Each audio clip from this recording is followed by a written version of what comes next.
Yay! But yeah, let me just, I'll get the big cameras and the big camera up and running here. Oh, this is your small camera? Yeah, this is my little guy. That's cute. Yeah.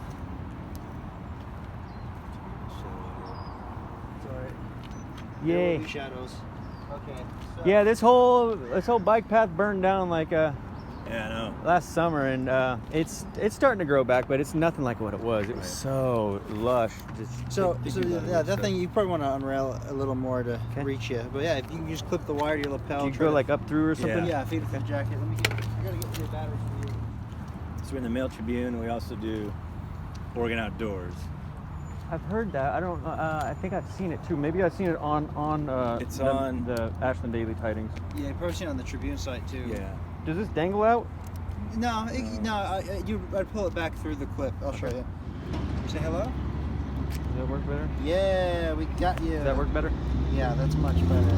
Okay. There's a bunch of dandelions here, which is really blessed because honestly, I haven't had dandelions since like it's been months because it's been so dry. And so you guys, I'm glad that we waited at least a week because these rains have really like sprouted up a lot of things so that we can get some actual greenery. Dandelions, a lot of things look like dandelions, but two things that really help to distinguish them is that they got a smooth rib on the bottom. Mm-hmm. A lot of them will have like hairs, a lot of the lookalikes, and none of the lookalikes are poisonous, but they're not nearly as palatable. Yeah. And I mean, even dandelions are bitter. So what I do, these are really small, but when they get bigger, what I do is just pull off the tips, because the real bitterness is in the base of those spines, because that's where the sap's at. So if they're too bitter for you, just pick off the tips. And the other characteristic that helps identify them is that they don't have any pimples. I call them pimples on the leaves. A lot of wild edible or a lot of dandelion lookalikes will have pimples on the top of the leaves. So smooth bottom side and smooth top side. No pimples and no hairs. So tell people. A bunch of mustard greens here. This is brassica. And like this one right here is definitely tender. Some tender new growth. They're a little hairy and they get pretty tough when they get far along like this, but because we've had this rain, we got some new growth. You always want to go for the new growth because the new growth is not only more tender, but it's more nutritious. If you go for like the bigger leaves that are usually further down, they might seem like they'd be more efficient to collect to fill up your stomach, but it's going to take a lot more energy from your stomach to break it down, and it's going to be subpar nutritional wise. This is wild prickly lettuce right here. This is one of my sheep's favorite, but it's not dark green right now, and it's very tough. I mean, you just hear it snap off. Right. They like that actually. They like it when it's like I call it when it's in its roasted variety, and they like all the different varieties, the different stages of the plants. Even when it's bone dry, they like that. So you kind of compete with your sheep for some of the stuff out here, don't you? I do actually, yeah. If I see something and there's a limited amount, I'm like, no, it's mine. For sure. You guys gonna get some? Yeah, I love foraging, but honestly, like there's far less calories for the amount of calories you have to put in than what I can get from what I call guerrilla grazing. I graze my sheep, and they convert instantly what's already growing into a more nutritional thing than I could ever try to guerrilla garden. Their milk? Yeah, their milk, cheese, and butter. Right now, I'm not getting so much milk to where I feel it's not worth it for me to sacrifice the butter in the milk. I'd rather just drink it because I don't really like to drink the buttermilk. It kind of upsets my stomach because it's disrupting the fat globules and I don't know. I think that it like messes up the milk because the skim milk doesn't feel good. Yeah. How these dandelions are reaching up and they're green, that is the most nutritious, most energy packed thing that you can forage version of them. When they're just sprawling out on the ground and they're new, they're second best, and when they're just sprawling out and they're dry, then that's the least favorable. We definitely want to keep an eye out for when they noticeably have life and they're reaching for the sky like that. What about the flower? Yeah, you can eat all parts of the dandelion, but honestly, I just leave it because it goes to seed and it helps seed. I forage things so that it tries to maintain their life force in the area, so that they can provide for us in the future. So I don't really like to forage roots unless it's a plant that has rootlets, like it has multiple roots, in which case I can just harvest one, because I feel like each plant and each being, each life form has a certain amount of stress that it can actually benefit it. And so I try to get to know what the pain threshold of each plant is, so that I can harvest just enough to benefit it and give it like actually like I think of it as a decision on where it's going to be putting its energy that it otherwise would have put into those leaves. It gives it a decision, which makes it a more it gives it more wisdom, it gives it more experience, and enriches the experience. But if you take too many leaves, then it can stifle its growth. So you want to try to forage to stimulate its growth instead of foraging too much that stifles its growth. And we've got some plantain right next to that. This is plantain. Plantain is very bitter, so you want to, like, if you're going to eat a stir fry, you definitely want to have more dandelions than the plantain. This is mallow. This is related to okra. It's got like a mucilaginous. She's nibbling her. It's got a mucilaginous like juice to it, so it's good for thickening soups. It's related to also to hollyhock. People might know the larger cousin of it, a hollyhock that's really tall. Yeah. These buttons are really, there's a considerable amount of fat to be noted with this plant, specifically in the seed. That's what I feel like it's prized for, especially the hollyhock. Before it dries out, these seed wheels are huge. They're like the size of a dollar coin or whatever, and the protein level of them is like 16% protein. So it's actually really something that it's a good wild edible to note.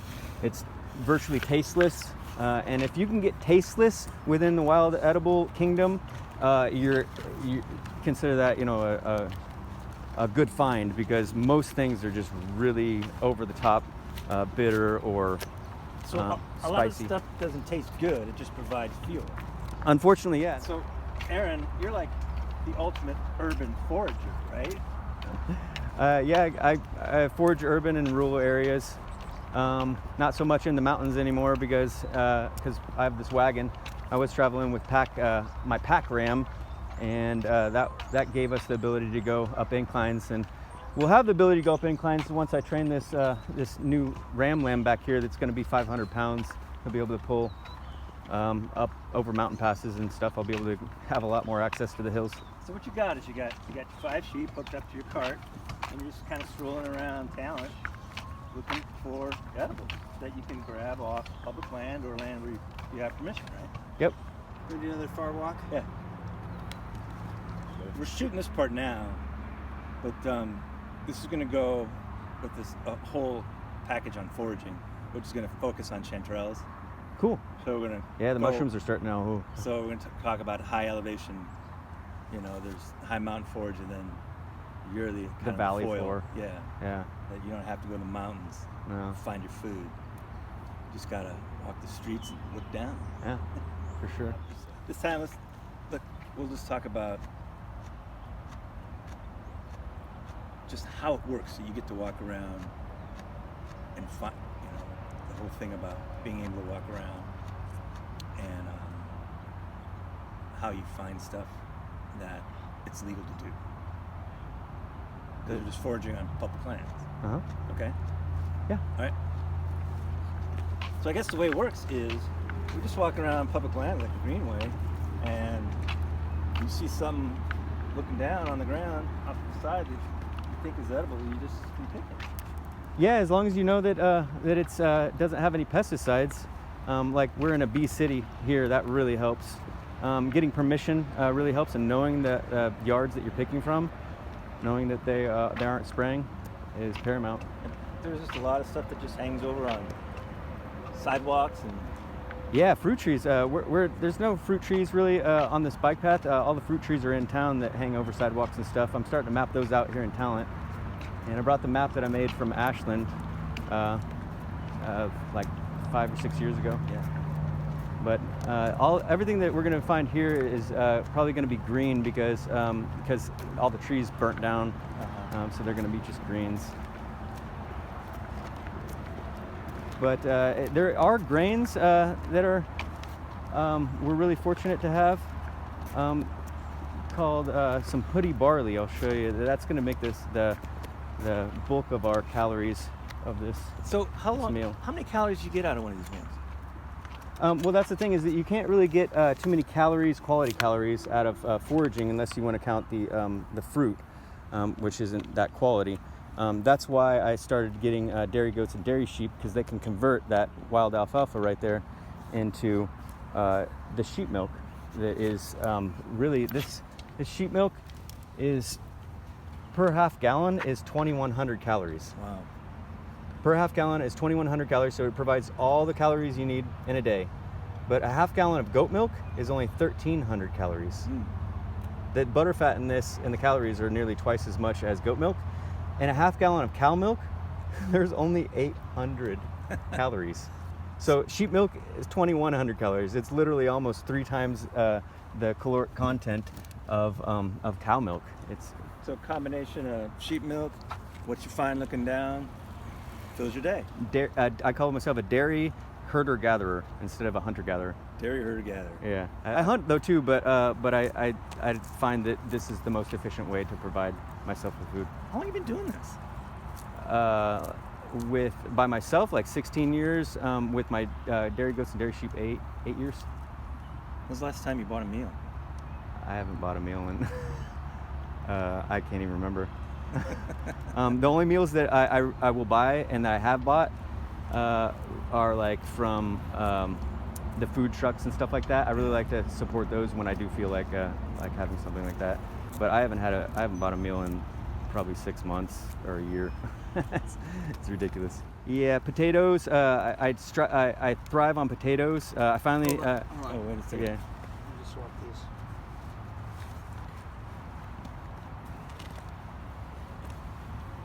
I grew like 50 pounds of them just in one bed. They grow so easily. But you also grow your own potatoes, right? Yeah, I grew just one bed this year, but I was only able to dig up about the first 6 inches of it because I didn't have a shovel. I'll go back and dig up the deeper ones, but I got 50 pounds off of just a 7 foot by 10 foot bed. Wow. Potatoes are definitely my staple, and then wild grains are secondary.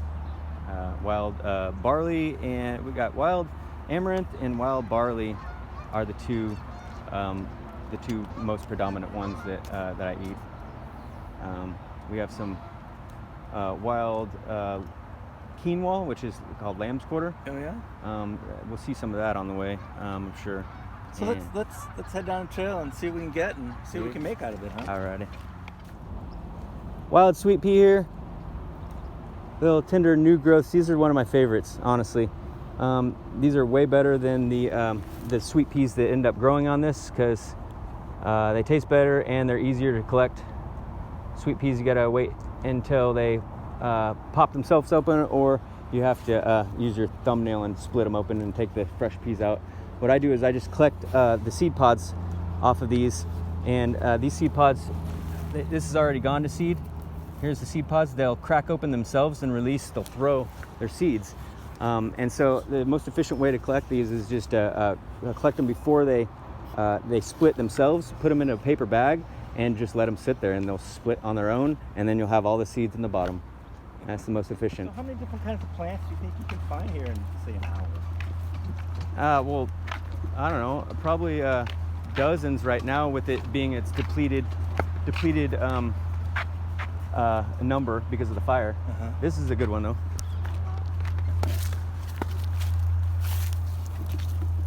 This is a good one. This is what we're gonna base our meal on. This is called hoodie barley. Hoodie barley. Yeah.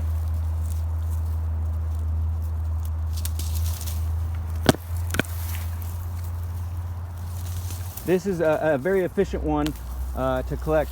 Like I said, most wild edibles aren't palatable, or they take a lot of energy to process or to cook. This is one that is very quick and easy to collect, but is got a lot of calories. Most of these wild edibles, like I said, are just nutrient based, but when they have a lot of calories and they're easy to collect, that's a winner. Yeah, it's a winner. Winner barley dinner, huh? Yeah. This and amaranth are the two grains that I've been picking predominantly and actually eating. Been my main source of diet. That and potatoes. This right here is an old Salsify. What? This right here is an old Salsify. It's good to be able to identify plants in their... Hello, good morning. Morning. Hi. We've missed seeing you around lately. It's good to be back now that there's plants, Yes. enough plants to support us wanting to come down here. We're going to start coming down again. Oh, good. Yeah. We always smile when we see you. It's good to see you guys. Thank you. Thank you.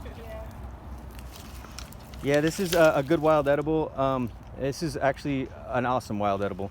All parts of it are edible, raw, which is also, again, difficult to find ones that are edible raw that are also palatable. The root on it has a tap root, but obviously all parts of this have gone. But this root you can strip off the outside with your fingernail, and you're able to eat it raw. And it just some people say it tastes like it has an oyster taste. I've never gotten that. I just think it tastes subtle and good. But the flowers are excellent to eat as the petals, but when they start to, this is actually a flower that does the same thing as dandelion. It blooms into a flower and then closes up and then blooms back into its hairball. Like a dandelion, but it's much bigger. It's like that big. Right. So if you've ever seen a huge dandelion that you're like, wow, that's the hugest dandelion puffball I've ever seen, it's probably Salsify. And Salsify, the flower is purple. It's got a cousin. I think they call it goats. It's a yellow flowered version. It's the same thing though, but people just call it different things. And you can once it opens up into a flower and then it closes up, as soon as it starts to open back up into a puffball, you can catch it and you can peel back its what used to be the petals and or the envelope on the outside of the petals. You can peel the green back, and you can grab the seeds before they open up into a puffball, and you can pull all the seeds out in one bundle, and they will have the seeds all at the end, and they'll be tender, so that you can take them and just bite them off. And that's actually a little bit sweet. Doesn't really taste like anything except for a little bit of sweetness, but there's actually some calories there. It's another thing that's actually worth your invested time in bending over and messing with, collecting. Leaves on it are awesome too. They're tender. And yeah, you can eat those raw, and they don't have any flavor. That's one to remember too, Salsify. So when did you make your cart? I made it a year and a half ago. I've been living out at every 24/7 for a year and a half, and I love it. Needless to say, I love it because I came from living out of a pack boxes on my Ram and living on the ground. And you're parking at a farm.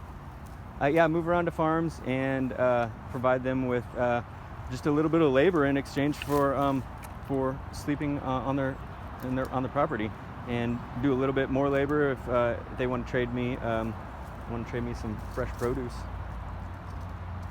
or some meat. This is what I use to barter with people, with the farmers. This is actually, I've gotten more connections with farmers through this than anything, because not only farmers see it and talk to me, but people taking their pictures and then sharing it with people, and then it runs across a farmer. They share it with the farmer, and they're like, "Hell, I could use a free." I could use a free farmhand. Like, who's a free farmhand? Where that even exists?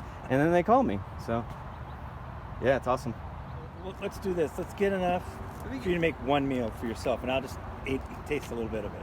Sure. And I'm just gonna get a shot real quick of just the sheep doing their thing real quick. Just mowing. You wanna Loving it. that way it won't take so much time. This is a different little biome here, yeah, that has a couple different plants. This is a little bog here. One of the plants is this. It's related to chufa. Chufa. It's got like some rootlets that skinny roots that grow down and out, but then they have these little roots at the tip of them that you can harvest. But again, I don't really like to harvest roots if they're not efficient, and this is one that you have to use. First of all, it's growing in rock, but you would have to use a full-size shovel to really get all the way around it and go underneath it like 12 inches and then pull it up and then sift it out, and it's not calorically worth it. This right here is a knotweed. I'll grab a couple of these leaves. It's really spicy. Usually it's really spicy. So you really run the risk of burning more calories foraging than you get from That's right, yeah. the food. This is actually this is a really subtle one. This is good. This is really good. Some of the soy, this is a very varied one, like that you'll get some of them that are so spicy that it burns your mouth and you don't even want to cook them. But this is actually really good. Yeah, it really helps to know what you're getting into so that you're not wasting your energy for sure. We got some wild broccoli here that is got the florets on them, and the way that I harvest them is I stick my fingers up through so that you're not picking the individual ones off and wasting your energy again. The most efficient way to do it is raking, I guess, is the way I think of it. Going underneath it and raking. And these are actually, that is wild broccoli. Hold on. They're just little miniature, they're just very, very tiny. But they're much more flavorful. They taste exactly like broccoli, but 2-3 times stronger. So you don't need that many. But I'm going to grab some. I really like broccoli flavor.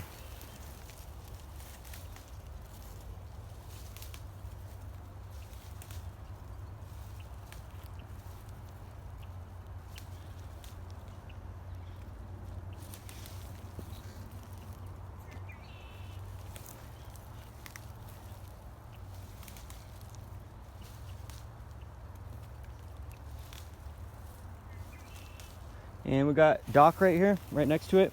Doc is one of those ones that I don't really like bothering with because it's not very palatable. Like, this is a seed that is really efficient to harvest. I just in 1 second just pulled off all these seeds. Wow. But the seeds have two things working against them that I can't figure out a workaround in years foraging them. Is they have a papery sheath around them that is really hard to get rid of all of it. It takes a lot of grinding between your hands and blowing away the shape, and it's just the seeds are so small that the ratio of shape to seeds is really hard to get down to being mostly seed. And you're getting back into that spot where burning more calories than you're getting out of it. Yeah, and then they have a astringent flavor that like makes when you eat them, gives you like a puckered feeling, like it constricts your I don't know how to describe it. Astringency is a hard one to describe. You make it sound so desirable. Yeah, no, this is not one. This is not one. This is in a bunch of wild edible guides, and people will read it and be like, "Oh, I know of all these wild edibles," when really like 80% of the wild edibles that they just learned in that field guide are not actually worth in a survival situation anyway. Yeah.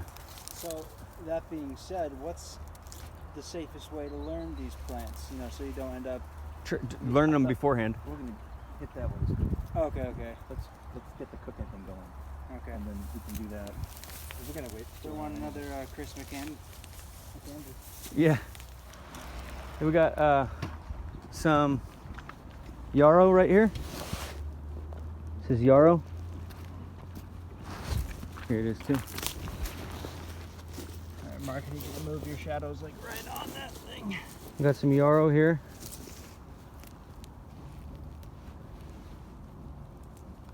Yarrow is a really tough one to explain the way that the leaves look.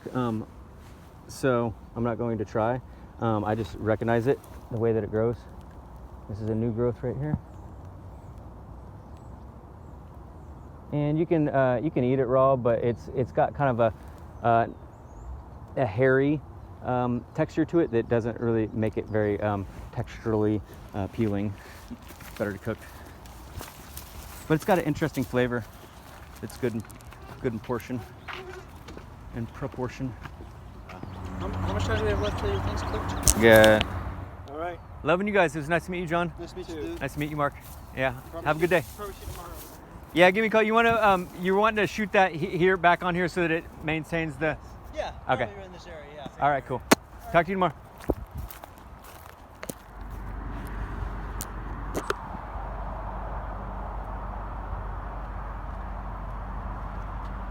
All right, we slept behind this gas station last night. Can't see anything yet. Maybe see the sheep. There you go. You can see the sheep grazing the weeds. They had this burned vehicle. The gas station was letting these two RVs stay back here, and they had an explosion, a fire inside that was obviously due to cooking meth. And yeah, they were parked here for like a month. The gas station wasn't doing anything about it, and now the burnt vehicle parts pile in this front half of this car has been here for a month. The tweakers have been coming back like regularly. You know, they were coming back regularly for like a month and taking burned parts out of their engine and out of their. They completely dissected it to try to get any parts off of it that they thought that they could sell. And it's still here, so I figure there's really nothing wrong with us being here. Pretty sound logic. Happy sheep. Yeah. Good morning. Am I puffy-eyed? Yeah.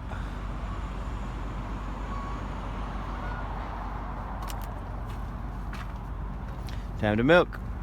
Rosie. Good sheep. Yeah. Good sheep. Thank you, Rosie. Yeah. Oh yeah. Breakfast is served. Thank you. Thank you, my Rosie. Thank you, my Rosie. Yeah. What a good sheep. What a good sheep. What a good sheep. What good sheep. What good sheep. Yeah. You gotta go get more to eat. You gotta go get some more snacks. Yeah, I'll eat my snack. My breakfast. You want more pettings? Alrighty, I'll give you more attention. I love you. Go sheep. Yeah. I love you. What a good sheep. What a good sheep. What a good sheep. What a good sheep. What a good sheep. What a good sheep. What a good sheep. What a good sheep. What a good sheep. Yeah. Good girl, my Rosie. What a good little dairy sheep. Yes, you are. Good girl.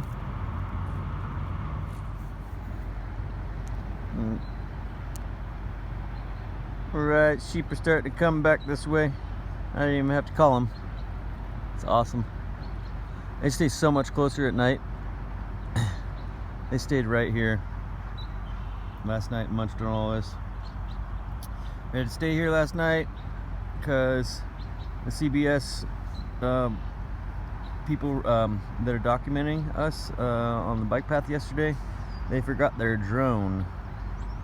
So the cameraman wanted to meet back up with me today and do the drone footage. So we stayed in town. See my kefir grains in there?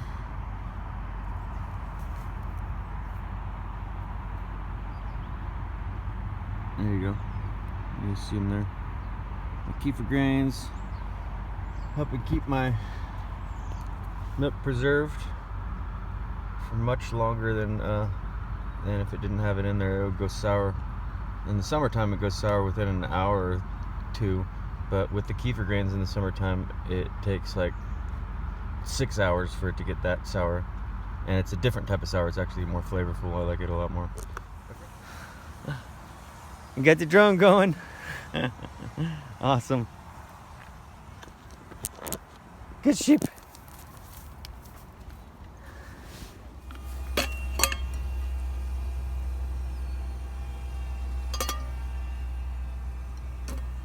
Good sheep.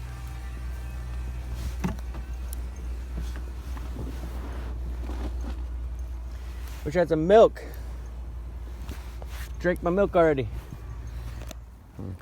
Yeah, so Oh, is this the footage already? there's some of it. So it was downloading it was Yeah. downloading your phone real time, huh? You didn't want the more quality?